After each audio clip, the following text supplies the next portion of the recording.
இருக்கிறதே தெரியாது. பஸ் ஸ்டாப்பில் போயிட்ட உடனே ஒரு பெரியவர் வந்து நீ தாயிடம் போன்னு சொன்னார். ஆனால் நான் அதை மீறியும் போய்விட்டேன். அங்கே போயிட்டு அங்கேயும் ஒரு பெரியவர் வந்து என்ன நீ கோயில் வாராகி அம்மா கிட்ட போன்னு சொன்னால் போகவில்லையே. பசியோடு இருந்தேன் 2 நாள். ஆனால் நான் எனக்கு வழி தெரியாதுங்க ஐயா என்று சொன்னேன். நீ போயிட்டு போ என்று சொன்னார். நான் திரும்பி வந்தேன். வந்து ஒரு ஆட்டோக்காரரிடம் கேட்டேன். அம்மா வாங்க என்று கூப்பிட்டு வந்து எனக்கு கோயில் அண்டை விட்டார். திங்கட்கிழமை மறுநாள் செவ்வாய்க்கிழமை ஏகம். அப்போ 2 நாள் ஏகம் வளர்த்தினாங்க.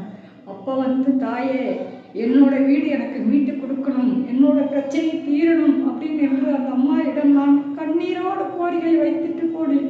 ஆனால் அந்த அம்மா எனக்கு வீட்டை மீட்டு கொடுத்து என் குடும்பத்தை பிரச்சனையை தீர்த்து நல்ல மாதிரி வைத்திருக்காள். வாராகி தாயை நம்பினவர்கள் கெடுவதில்லை, தாயை நம்பினவர்கள் கெடுவதில்லை. நான் இன்றும் அம்மனிடம் வந்து கொண்டே இருக்கிறேன்.